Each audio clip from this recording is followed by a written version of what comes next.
अस्सलामुअलैकुम dear students, उम्मीद करता हूँ आप सब दोस्त खैरियत से होंगे, ठीक ठाक होंगे। डियर स्टूडेंट्स, आज की इस वीडियो में हम BSN 7 सेमेस्टर के सब्जेक्ट क्रिटिकल केयर नर्सिंग के यूनिट नंबर 2 जो कि हमारे साथ मॉनिटरिंग हेमोडायनेमिक स्टेटस है, इसके आज हम सेक्शन B जो कि आर्ट्रियल लाइन है, इसको आज हम डिस्कस करेंगे और इसको समझने की कोशिश करेंगे। इससे पहले कि हम लेक्चर को स्टार्ट करें, तमाम नए आने वाले दोस्तों से गुजारिश है कि चैनल को सब्सक्राइब करें और बेल आइकन को दबाएं ताकि नए वीडियोस की नोटिफिकेशन आप दोस्तों को टाइम पर मिलती रहे। तो डियर स्टूडेंट, स्टार्ट करेंगे आर्ट्रियल लाइन से। व्हाट इज़ आर्टीरियल लाइन, इसको हम आगे डिटेल के साथ डिस्कस करेंगे। Haemodynamic monitoring is initiated to assess the patient response to treatment. In many institutions, this is performed in the intensive care unit where an arterial line can be inserted. Dear students, इस paragraph में कहते हैं कि ज़्यादातर जो haemodynamic monitoring हम करते हैं तो इसका जो करने का बुनियादी मकसद हमारा होता है वो यही होता है कि हम अपने क्लाइंट को जो ट्रीटमेंट दे रहे होते हैं तो इस ट्रीटमेंट के असरात को जानने के लिए, इस ट्रीटमेंट के इफ़ेक्ट्स को जानने के लिए हम क्या करते हैं, अपने क्लाइंट की हीमोडायनेमिक मॉनिटरिंग करते हैं। मतलब उनकी जो ब्लड सर्कुलेशन है उसको हम चेक करते रहते हैं, उसको हम ऑब्ज़र्व करते रहते हैं कि आया उसमें किसी किस्म के चेंजेस तो नहीं आई हुई, और इसी ब्लड सर्कुलेशन की मॉनिटरिंग के ज़रिए ही हम क्या करते हैं, अपने क्लाइंट की जो ट्रीटमेंट को जो रिस्पॉन्सेज वो शो कर रहे होते हैं तो उसको हम क्या कर रहे होते हैं, एसेस कर रहे होते हैं। इसी तरह से ज़्यादातर इंस्टीट्यूशन में जो ये प्रोसेस किया जाता है, हीमोडायनेमिक मॉनिटरिंग की जाती है, तो इस प्रोसेस को ज़्यादातर जो इंटेंसिव केयर यूनिट है वहाँ पर इस प्रोसेस को किया जाता है जहाँ पर पेशेंट्स को आर्टीरियल लाइन इंसर्ट किया गया होता है। ठीक है, the arterial line enables accurate and continuous monitoring of blood pressure and provide a port from which to obtain frequent arterial blood samples without having to perform repeated arterial punctures. इसी तरह से जब हम आर्टीरियल लाइन को insert कर देते हैं तो इससे फ़ायदा ये होता है कि इससे हमें जो रीडिंग मिलती है तो वो एक्यूरेट रीडिंग होती है, और इसके साथ साथ हम कंटिन्यूसली अपने क्लाइंट की जो ब्लड प्रेशर है उसको हम मॉनिटर कर सकते हैं। ठीक है, इसके साथ साथ ये हमें एक ऐसा पोर्टल जो है, एक ऐसा पाथवे प्रोवाइड करती है जिसके ज़रिए हम जब भी चाहे अपने क्लाइंट से ब्लड लेकर उसका टेस्ट हम कर सकते हैं, और इसी तरह से फिर हमें बार बार अपने क्लाइंट के जो आर्टरीज है उसको पंचर नहीं करने पड़ते, उसमें जो है नीडल इंसर्शन बार बार नहीं करनी पड़ती। ठीक है, तो इस वजह से जो आर्टीरियल लाइन है ये बहुत ज़्यादा फ़ायदेमंद होता है। यहाँ पर बात करेंगे what is an arterial line. Arterial line किसे कहते हैं, इसको समझना बहुत ज़्यादा ज़रूरी है और ये बहुत ज़्यादा सिंपल है। डियर स्टूडेंट, जैसे कि हमारे साथ आईवी लाइन होते हैं जिसको हम वेन्स में इंसर्ट करते हैं, इसी तरह से हमारे साथ आर्टीरियल लाइन है। Arterial line, arterial mean arteries है और लाइन मीन कैनोला। सो आर्टीरियल लाइन असल में ये हमारे साथ वो कैनोले है जिसको हम आर्टरीज में क्या करते हैं, इंसर्ट करते हैं, और इसके ज़रिए हम अपने क्लाइंट की जो हीमोडायनेमिक स्टेटस है उसको मॉनिटर करते रहते हैं। So an arterial line is a cannula usually positioned in a peripheral artery such as radial artery, brachial artery, dorsalis pedis artery and femoral artery. An arterial line ये असल में हमारे साथ एक कैनोला होता है जिसको हम पेरिफेरल आर्टरीज में क्या करते हैं, इंसर्ट करते हैं, लगाते हैं। ठीक है, जिसमें हमारे साथ रेडियल आर्टरी भी आ जाती है, ब्रैकियल आर्टरी भी आ जाती है, डोर्सलिस पेडस आर्टरी भी आ जाती है और फीमोरल आर्टरी भी आ जाती है। ठीक है, indication for using arterial line. अब वो कौन से सिचुएशन है, वो कौन सी कंडीशन है जिसमें हम आर्टीरियल लाइन को इंसर्ट करके अपने क्लाइंट की जो कंडीशन है उसकी हम असेसमेंट या मॉनिटरिंग कर सकते हैं। सो आर्टीरियल लाइन को सबसे पहले हम इस मकसद के लिए जो है यूज़ करते हैं ताकि हमें अपने क्लाइंट के जो ब्लड सैंपल लेने हो तो उस ब्लड सैंपल को हम आसानी से ले सके, ईज़ ऑफ एक्सेस, ताकि हमें किसी भी जगह पर मतलब जो रसाई हासिल करनी हो या ब्लड तक रसाई हासिल करनी हो फ्रेश ब्लड तक, तो वो आसानी से हो। इसके अलावा continuous monitoring of arterial blood pressure, अगर हम चाहते हैं कि हम आर्टीरियल ब्लड प्रेशर को कंटिन्यूसली मॉनिटर करें तो इस मकसद के लिए भी हम क्या करते हैं, आर्टीरियल लाइन को इंसर्ट करते हैं। इसके अलावा if patient is on inotropic drug, ठीक है, अगर हमारे पास ऐसे पेशेंट हो जिसको हम आइनोट्रोपिक ड्रग्स दे रहे हो या वो आइनोट्रोपिक ड्रग्स पर हो, आइनोट्रोपिक ड्रग्स से मुराद वो ड्रग्स जो कि हमारे हार्ट की जो एक्टिविटीज़ है उसको क्या करती हो, इफ़ेक्ट करती हो, तो इस मकसद के लिए भी हम आर्टीरियल लाइन यूज़ करते हैं। इसके अलावा if patient is on वेसो active drugs, ऐसे ड्रग्स जो कि हमारे जो वेसल्स है उसको इफ़ेक्ट करती हो, तो ऐसे ड्रग्स अगर हम अपने क्लाइंट को दे रहे हो तो इस मकसद के लिए भी हम क्या करते हैं, आर्टीरियल लाइन को यूज़ करते हैं। इसके अलावा if patient require frequent arterial blood sampling, अगर हमें पेशेंट की बार बार ब्लड सैंपल की ज़रूरत पड़ती है तो इस मकसद के लिए भी हम आर्टीरियल लाइन को यूज़ करते हैं। Dear by avoiding the discomfort of frequent punctures of the artery, for example test for blood gases, serial blood lactate level and full blood count etcetera. तो इस वजह से जब हम आर्टीरियल लाइन को पास कर लेते हैं तो इससे ये फ़ायदा होता है कि फिर हमें अपने क्लाइंट से ब्लड लेने के लिए और मुख्तलिफ़ मकासद के लिए जो हम ब्लड लेते हैं तो उसके लिए फिर हम अपने क्लाइंट की जो स्किन है उसको बार बार प्रिक नहीं करते और वो फिर इस तकलीफ़ से बचे रहते हैं। तो इन मकासद के लिए हम आर्टीरियल लाइन को क्या करते हैं, यूज़ करते हैं। Complication associated with arterial line, अब वो कौन सी कॉम्प्लिकेशन है, वो कौन से मुश्किलात है जो कि आर्टीरियल लाइन की वजह से फेस करने पड़ सकते हैं। तो उसमें हमारे साथ पहले नंबर पर हाइपोवोलीमिया है, ठीक है, दूसरे नंबर पर हमारे साथ accidental inter arterial injection of drug है, तीसरे नंबर पर हमारे साथ जो कॉम्प्लिकेशन है वो है लोकल डैमेज टू आर्टरी। अब ये किस तरह की कॉम्प्लिकेशन है, कैसे काज हो सकते हैं, इसको आगे डिस्कस करेंगे। हाइपोवोलीमिया किस तरह से काज हो सकती है, accidental disconnection of tubing from the cannula can result in severe haemorrhage and hypovolaemia. अगर मिसाल के तौर पर आप जो है आर्टीरियल लाइन पास कर रहे हो और इस दौरान जो है आप जो है जो आर्टरी है वहाँ पर डबल प्रेकिंग कर ले, ठीक है, डबल प्रेक आपसे हो जाए, तो आर्टरीज़ में आप सब दोस्तों को पता है कि उसमें हमारे साथ ऑक्सीजनेटेड ब्लड आता है और काफ़ी प्रेशर के साथ आता है, ठीक है। तो अगर वहाँ पर आपसे डबल प्रेकिंग हो गई तो इसका मतलब यह है कि स्किन के अंदर जो है ब्लीडिंग शुरू हो जाएगी, ठीक है, और इस वजह से वो एरिया जो है स्वेलअप भी हो जाएगी और इसके साथ साथ बहुत ज़्यादा सेवेयर ब्लड लॉस हो जाएगी, जिसकी वजह से जो ब्लड की जो कंसंट्रेशन है उसमें कमी आ जाएगी और इस तरह से हाइपोवोलीमिया काज हो जाएगी, ठीक है। No drug should be administered through the arterial line as it can cause distal ischaemia and necrosis with sometimes permanent damage, ठीक है। इसके अलावा किसी भी किस्म के ड्रग्स को जो है हम आर्टीरियल लाइन के ज़रिए नहीं दे सकते, क्योंकि इसकी वजह से डिस्टल इस्कीमिया भी काज हो सकती है और नेक्रोसिस भी काज हो सकती है, जिसकी वजह से हमारे जो टिश्यूज़ है वो बादों का परमानेंट तौर पर भी डैमेज हो सकते हैं, ठीक है। इसके साथ साथ जो तीसरी कॉम्प्लिकेशन है वो है local damage to artery. This is the most common complication. It is important to keep an eye on the distal end, for example finger, watch for sign of change in temperature, mottling or blanching, particularly when the lines is flush, ठीक है।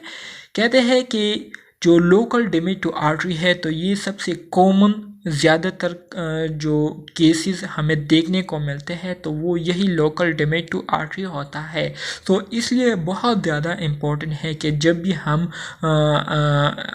Arterial line को flush कर रहे हो तो इस दौरान हमारी जो आंखें हैं वो कहाँ पर होनी चाहिए, वो हमारे स्किन पर होने, पेशेंट के स्किन पर होने चाहिए और हमें देखना चाहिए, ऑब्ज़र्व करना चाहिए कि हमारे क्लाइंट की जो स्किन है उसमें किसी किस्म की चेंजेस तो नहीं आई हुई, आया उनकी जो टेम्परेचर है वो इंक्रीज़ या डिक्रीज़ तो नहीं हुई है, या उसमें किसी किस्म की मोल्टिंग या ब्लेंचिंग तो नहीं आई हुई है।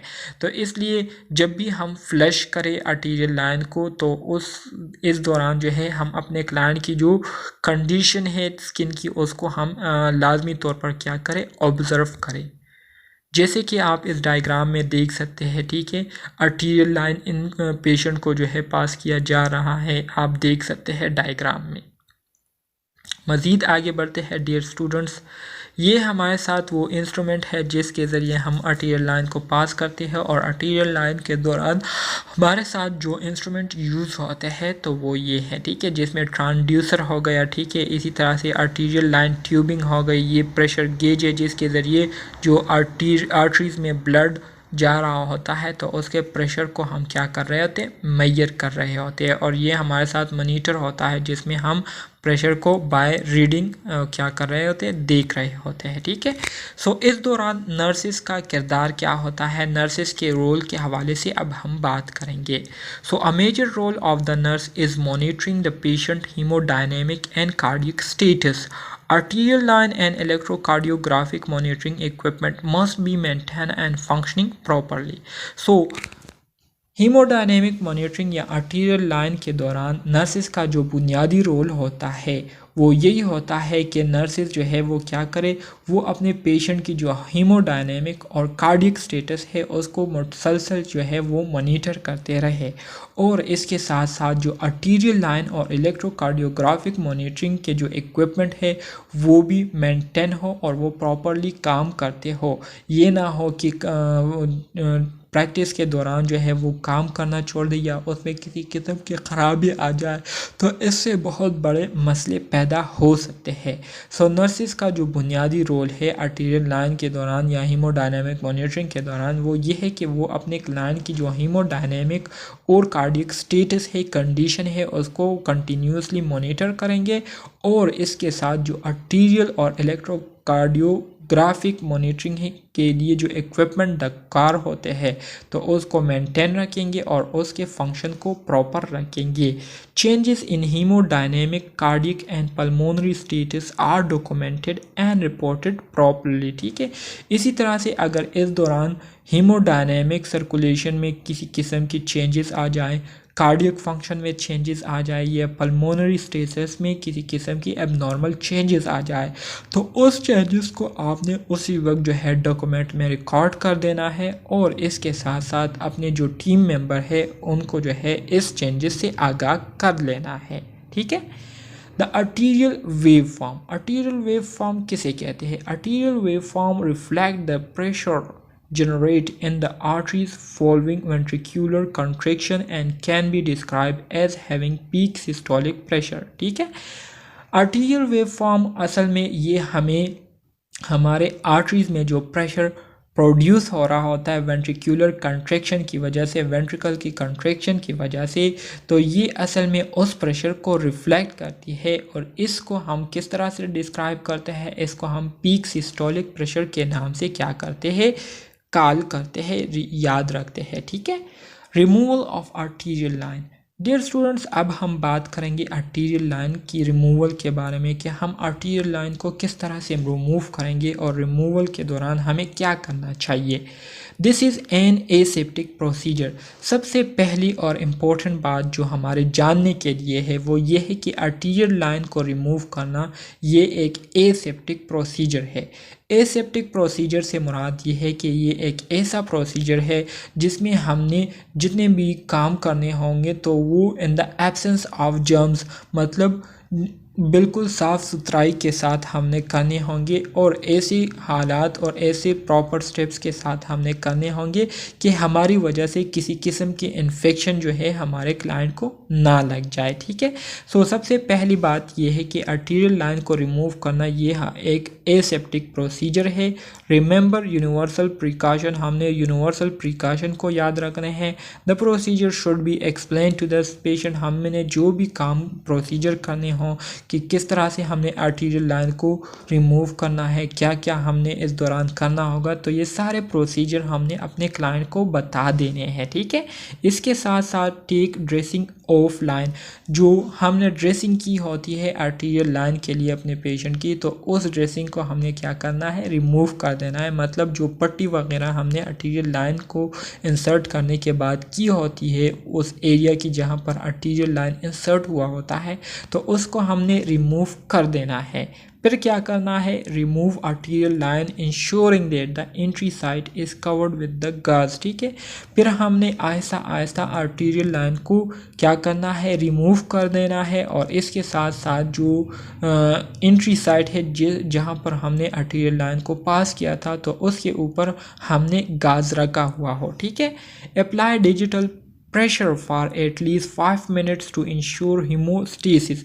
इसी तरह से जब हम आर्टीरियल लाइन को रिमूव कर दे तो इसके बाद फिर हम उस एरिया पर 5 मिनट के लिए जो है थोड़ा सा दबाकर फिंगर रखें, ताकि वहाँ पर जो ब्लड की जो रवानी है वो क्या हो जाए, वो स्टॉप हो जाए और ब्लड जो है वो फिर ब्लीड ना करे। ठीक है, इसी तरह से ड्रेस साइट विद गाज एंड माइक्रोस्पोर, फिर हमने उस एरिया को जो है दोबारा से क्या करना है, गाज और माइक्रोस्पोर से उस एरिया को कवर कर देना है। Assess the peripheral circulation as thrombosis can occur after removal, और इसके बाद फिर हमने peripheral circulation की चेकिंग करनी है ये जानने के लिए कि आया किसी किस्म की थ्रोम्बोसिस तो नहीं हुई है। ठीक है, तो इस तरीके से हमने आर्टीरियल लाइन को रिमूव करना होता है। What is a central line? Dear students, अब हम बात करेंगे सेंट्रल लाइन की कि सेंट्रल लाइन किसे कहते हैं। It is a catheter that provide venous access via the superior vena cava और राइट एट्रियम। सेंट्रल लाइन ये असल में हमारे साथ एक कैथेटर होता है जिसमें हम क्या करते हैं, जिसमें हम सुपीरियर वेना केवा या राइट एट्रियम के ज़रिए जो वेनस एक्सेस है, वेन में जो ब्लड सर्कुलेशन होती है उस तक रसाई हासिल करते हैं। सो सेंट्रल लाइन से मुराद कैथेटर है। ठीक है, ये असल में एक कैथेटर है जिसमें हम वेनस तक एक्सेस रसाई हासिल करते हैं, किसके ज़रिए, वेना केवा या राइट एट्रियम के ज़रिए। ठीक है, common central line insertion site, अब वो common central line insertion site कौन से है जहाँ पर हम सेंट्रल लाइन या कैथेटर को जो है उसको हम पास कर सकते हैं। तो इसमें हमारे साथ राइट इंटरनल जुगुलर वेन है, इसी तरह से लेफ़्ट इंटरनल जुगुलर वेन है, इसी तरह से राइट सबक्लेवियन वेन है, लेफ़्ट सबक्लेवियन वेन है और फीमोरल वेन है। ठीक है, why would the femoral vein be used as a last resort? ठीक है, कहते हैं कि जो फीमोरल वेन है इसको लास्ट पर क्यों रखा गया है, इसको लास्ट ऑप्शन के तौर पर क्यों यूज़ किया जाता है। सो इसको आपने, ये आपका असाइनमेंट है, आपने मुझे बताना है कि इसको हम लास्ट रिजॉर्ट पर, इसको हमने सबसे लास्ट में क्यों रखा है। ठीक है, सो टाइप्स ऑफ सेंट्रल लाइन, हमारे साथ सेंट्रल लाइन्स के जो टाइप है इसमें हमारे साथ सेंट्रल या सिंगल लूमिन पर मुश्तमिल कैथेटर भी होते हैं, ट्रिपल लूमिन पर मुश्तमिल कैथेटर भी होते हैं, क्वाड्रुपल लूमिन भी होते हैं और क्विंट्रुपल लूमिन भी होते हैं। ठीक है, central line indication for central venous pressure line, central venous pressure line को हम कब इंसर्ट करेंगे, कौन सी कंडीशन में हमने इस सेंट्रल वीनस प्रेशर लाइन को हमने यूज़ करने हैं। सो अगर फ्लूइड रिससिटेशन हो रही है तो इस कंडीशन में हमने सेंट्रल लाइन को यूज़ करना है। अगर पेरेंटल फीडिंग हमने देनी है तो इस कंडीशन में सेंट्रल लाइन को हमने यूज़ करना है। इसके अलावा अगर हमने सेंट्रल वीनस प्रेशर को मेजर करना है तो इसके लिए हमने सेंट्रल वेनस प्रेशर लाइन को क्या करना होगा, उसको इंसर्ट करना होगा। इसके अलावा अगर वीनस एक्सेस जो है वो पुअर है तो पुअर वीनस एक्सेस की वजह से हम सेंट्रल लाइन को क्या करते हैं, यूज़ करते हैं। इसके अलावा अगर कोई ऐसे ड्रग्स हो जिसकी वजह से इरिटेशन काज होती हो तो इरिटेशन से अपने आप को, अपने क्लाइंट को बचाने के लिए हम उनको सेंट्रल लाइन क्या करते हैं, उनको इंसर्ट करते हैं और फिर इसी सेंट्रल लाइन के ज़रिए जो इरिटेंट ड्रग्स है वो हम उन्हें एडमिनिस्टर करते हैं और इसी तरह से वो फिर इरिटेट इससे नहीं होते। ठीक है, तो ये आप देख सकते हैं, ये असल में हमारे साथ ट्रिपल लूमिन के तरह है। ठीक है, मतलब ये तीन जो हमारे साथ इसके जो ट्यूब के जो हेड है ये तीन वाल्स पर मुश्तमिल है। ठीक है, इन तीनों के ज़रिए हम अलग अलग फ्लूइड जो हैं अपने क्लाइंट को देते हैं। ठीक है, सेंट्रल वीनस के तरह ये आप देख सकते हैं, सेंट्रल वीनस के तरह। ठीक है, तो इस तरह से हम ये क्या करते हैं, इंसर्ट करते हैं और ये हमारे साथ वो एरियाज़ है जहाँ पर हम सेंट्रल वीनस कैथेटर को क्या कर सकते हैं, इंसर्ट कर सकते हैं। तो इसको आप फिर ख़ुद देख सकते हैं और इसको आप ख़ुद स्टडी करें। ठीक है, सिंपल है। ये वो टूल्स है, ये वो इक्विपमेंट है जो कि सेंट्रल लाइन कैथेटर में हमें रिक्वायर्ड होते हैं और सेंट्रल लाइन कैथेटर को कंप्लीट करने के लिए हमें इन चीज़ों की ज़रूरत पड़ती है। ठीक है, ये आप देख सकते हैं, ये हमारे साथ ट्रिपल लूमेन पर मुश्तमिल कैथेटर है, ये डबल लूमेन पर मुश्तमिल कैथेटर है और ये सिंगल लूमेन पर मुश्तमिल कैथेटर है। ठीक है, Diagram of placement of central venous catheter. The catheter is tunnel under the skin and enter the superior vena cava into the right side of the heart. ठीक है, right side of the heart के जो superior vena केवा है वहाँ पर इसको enter किया जाता है। ठीक है, और इसी तरह से जो वेनस एक्सेस है उसको हासिल की जाती है। Tunnel central venous catheter. ठीक है, जिसमें हमारे साथ इसमें ये असल में कॉलर बोन है। ठीक है, ये इसी तरह से एंट्रेंस साइट है हमारे साथ, ये सब क्लेवियन वेन है। इसके अलावा ये सब क्यूटेनियस टनल है, इसके अलावा ये एग्जिट साइड है और ये कैथेटर है। ठीक है, इसको आप डायग्राम्स को आप खुद रीड कर सकते हैं। टोटल पेरेंटल न्यूट्रिशन में भी हम इसको दे सकते हैं। ठीक है, central venous pressure monitoring. Central venous pressure monitoring हम किस तरह से करते हैं? So in central venous pressure monitoring the physician insert a catheter through a vein and it until its tip lies in or near the right atrium. Central venous pressure monitoring में जो physician होते हैं वो क्या करते हैं, वो असल में जो सेंट्रल वीनस कैथेटर है उसको इंसर्ट कर देते हैं वेन के ज़रिए और उस वक्त तक इसको जो है अंदर की तरफ ले जा रहे होते हैं जब तक वो राइट एट्रियम के करीब या राइट एट्रियम के अंदर उसको इंसर्ट ना किया गया हो। ठीक है, because no major valves lie at the junction of the vena cava and right atrium, pressure at end diastole reflect back to the catheter. क्योंकि जो हमारे साथ इस दौरान जो हम कैथेटर को आगे पास कर रहे होते हैं तो इस दौरान किसी किस्म के मेजर वॉल्व मौजूद नहीं होते वेना केवा और राइट एट्रियम के दरमियान। सो इस वजह से जब एंड डायस्टोल पर जो प्रेशर रिफ्लेक्ट होता है तो वो फिर हमारा जो कैथेटर होता है उसके साथ जो है क्या होता है, रिफ्लेक्ट होता है और इसी तरह से कैथेटर के ज़रिए फिर हम उस प्रेशर को मेजर कर सकते हैं। When connected to a manometer, the catheter measures central venous pressure and index right ventricular function. ठीक है, और इसी तरह से जब इस कैथेटर को फिर हम मानोमीटर के साथ कनेक्ट करते हैं तो इसके ज़रिए फिर हम सेंट्रल वेनस प्रेशर को, मतलब सेंट्रल वेन्स में जो ब्लड का प्रेशर होता है तो उसको हम क्या करते हैं, मेजर करते हैं और राइट वेंट्रिकुलर फंक्शन को मालूम करते हैं। Central venous pressure monitoring help to assess cardiac functions, to evaluate venous return to the heart and to indirectly gauge how well the heart is pumping.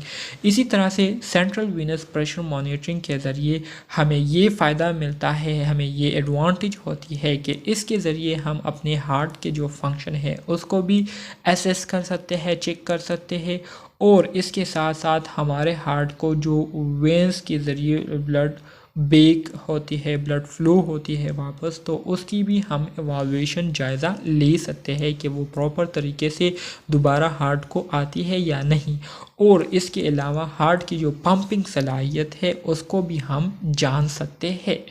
The central venous line also provide access to large vessels for rapid high volume fluid administration and allow frequent blood withdrawal for laboratory testing। ठीक है, सो इसी तरह से central venous line के ज़रिए जो है हम लार्ज जो वेसल्स है वहाँ तक भी रसाई हासिल कर लेते हैं और इसी तरह से इन्हीं सेंट्रल लाइन्स के ज़रिए हम लार्ज वॉल्यूम फ्लूइड जो है वो एडमिनिस्टर कर सकते हैं। ठीक है, और इसी तरह से अगर हमें ब्लड की कभी ज़रूरत पड़े लेबॉरेटरी टेस्ट के लिए तो फिर इसी सेंट्रल लाइन के ज़रिए हम उसको भी हासिल कर सकते हैं। Central venous pressure monitoring can be done intermittently and continuously. The catheter is inserted percutaneously or using cut down method। इसी तरह से जो सेंट्रल venous प्रेशर है, ठीक है, इसको हम इंटरमिटेंटली भी मॉनिटर करते हैं और कंटिन्यूसली भी। इसके साथ साथ जो कैथेटर हम इंसर्ट करते हैं तो परक्यूटेनियसली भी इंसर्ट कर सकते हैं या कट डाउन मेथड को यूज़ करते हुए भी हम इंसर्ट कर सकते हैं। Typically, a single lumen central venous pressure line is used for intermittent pressure reading। इसी तरह से intermittent pressure reading के लिए जो single lumen कैथेटर है उसको ज़्यादातर यूज़ किया जाता है। To measure the patient volume status, a disposable plastic water manometer is attached to between the IV line and the central catheter with a 3 or 4-way stopcock। ठीक है, इसी तरह से अगर हम चाहते हैं कि हम अपने क्लाइंट की जो वॉल्यूम स्टेटस है उसको हम मेजर करें तो इसके लिए एक डिस्पोजेबल प्लास्टिक वाटर पर मुश्तमिल मानोमीटर जो है इसको अटैच किया जाता है IV लाइन और सेंट्रल कैथेटर के दरमियान अटैच किया जाता है विद अ 3 या 4-way स्टॉप कॉक के ज़रिए। Central venous pressure recorded in centimeter of water और millimeter of mercury read for manometer marking। इसी तरह से जो सेंट्रल venous pressure की जो रिकॉर्डिंग है सेंटीमीटर में हम वाटर के लिए यूज़ करते हैं और जो मिलीमीटर मर्करी है, मिलीमीटर यूनिट है, इसको हम मर्करी के लिए क्या करते हैं, यूज़ करते हैं। नॉर्मली जो हमारे साथ सेंट्रल venous प्रेशर रेंजेस है वो 5 to 10 सेंटीमीटर वाटर है या 2 to 6 मिलीमीटर मर्करी, ये हमारे साथ नॉर्मल सेंट्रल venous प्रेशर है। ठीक है, any addition that alter venous return, circulating blood volume or cardiac performance may affect central venous pressure। If circulating volume increases such as enhanced venous return to the heart, central venous pressure increases। If circulating volume decreases then central venous pressure drop। कहते हैं कि कोई भी ऐसी condition जिसकी वजह से venous return में चेंजेस आ जाए, सर्कुलेशन ब्लड वॉल्यूम की सर्कुलेशन में चेंजेस आ जाए या हार्ट के जो फंक्शन है उसमें चेंजेस आ जाए तो इसकी वजह से जो सेंट्रल venous प्रेशर है वो भी क्या होगी, वो भी इफ़ेक्ट होगी। इसी तरह से अगर सर्कुलेटिंग वॉल्यूम में इंक्रीज़ आती है, ठीक है, मतलब venous रिटर्न जो है वर्ड हार्ट को जो है ज़्यादा आ रही है तो इसकी वजह से सेंट्रल venous प्रेशर इंक्रीज़ होगी। अगर सर्कुलेटिंग वॉल्यूम में कमी आती है तो हार्ट सेंट्रल venous प्रेशर में भी क्या आएगी, कमी आएगी। Equipment for intermittent central venous pressure monitoring.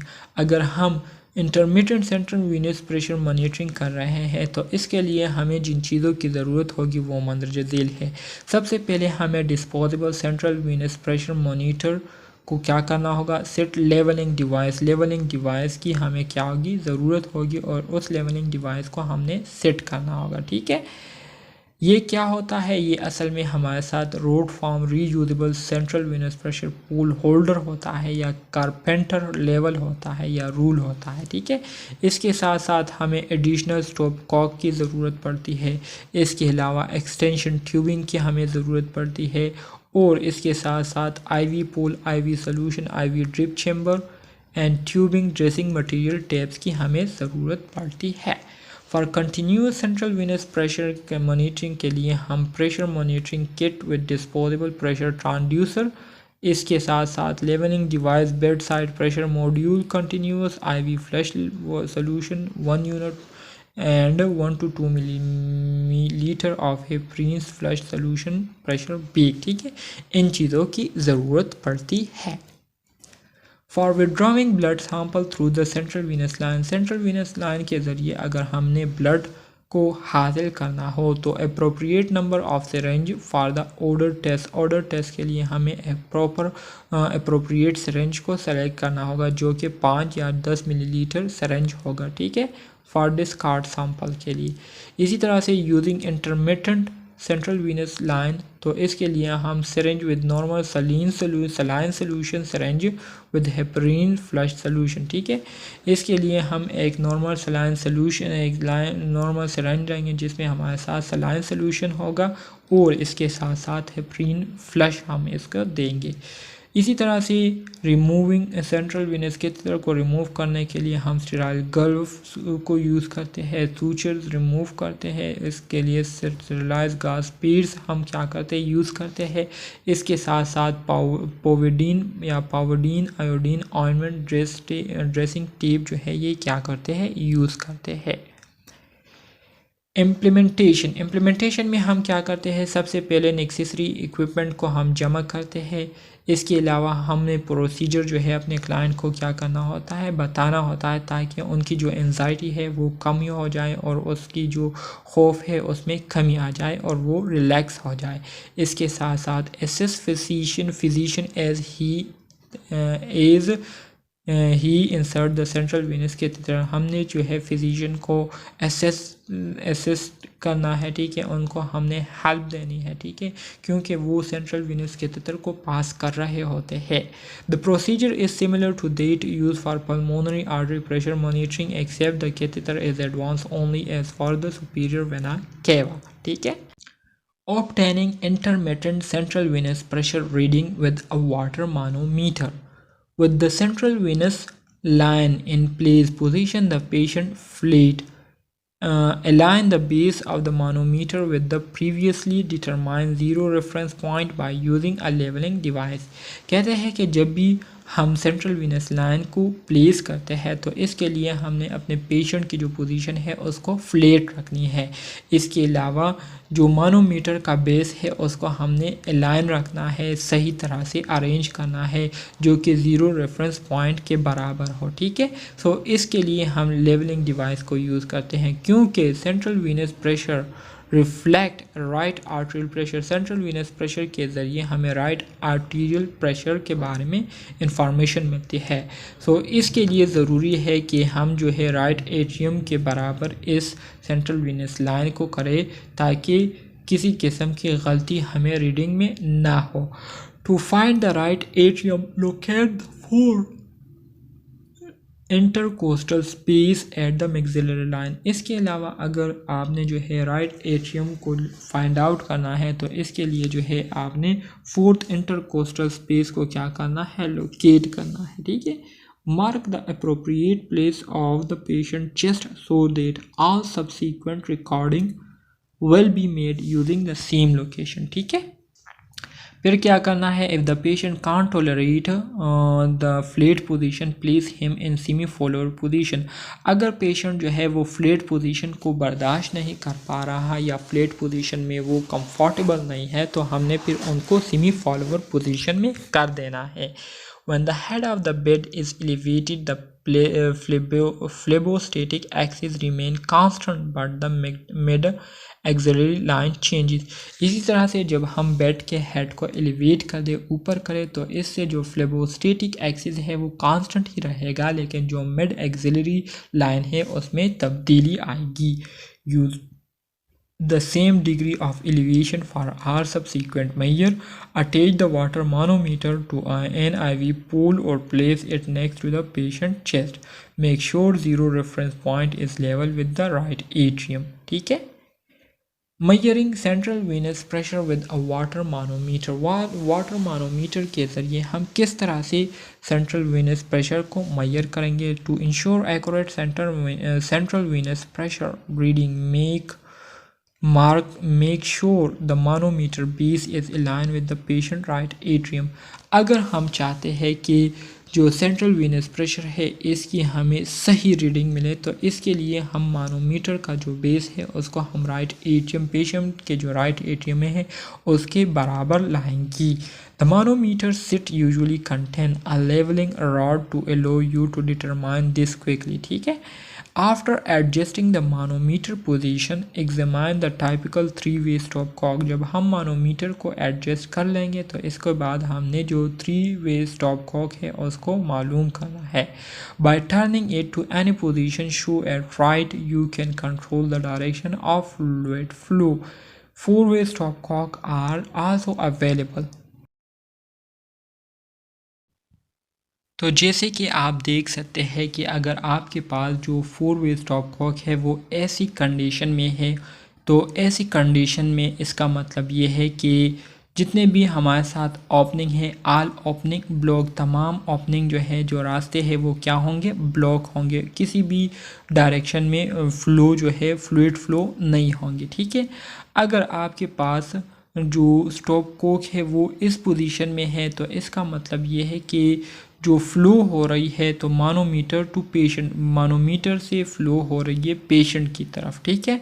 तो इसका मतलब ये है। इसी तरह से अगर जो स्टॉपकॉक है वो इस डायरेक्शन में है तो इसका मतलब ये है कि जो फ्लो हो रही है तो वो आईवी सॉल्यूशन से मानोमीटर की तरफ फ्लो हो रही है, ठीक है।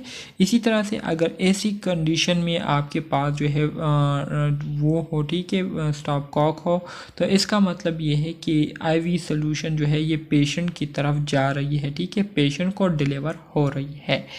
तो ये डिफरेंट हमारे साथ क्या है, पोजीशन थे, ठीक है। इसी तरह से verify that the water manometer is connected to IV tubing, typically marking on the manometer range from -2 to 38 centimetre water.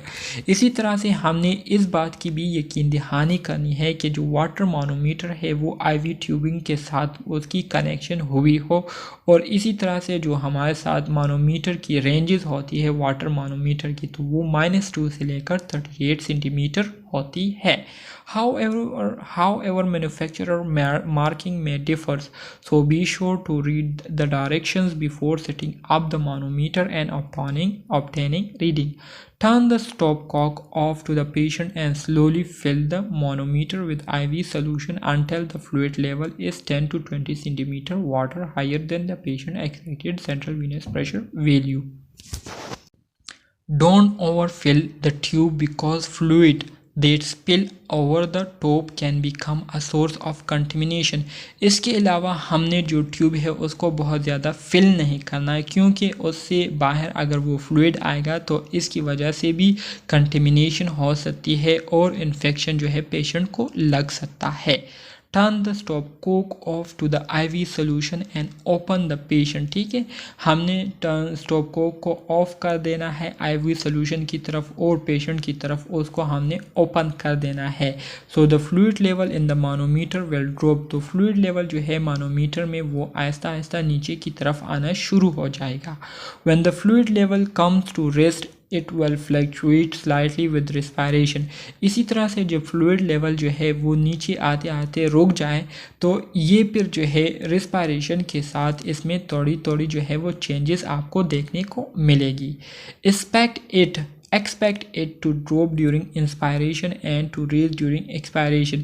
इसी तरह से जब आप इसको देखेंगे तो इंस्पायरेशन के दौरान इसमें जो है डिक्रीज़ आएगी और एक्सपायरेशन के दौरान इसमें इंक्रीज़ आएगी।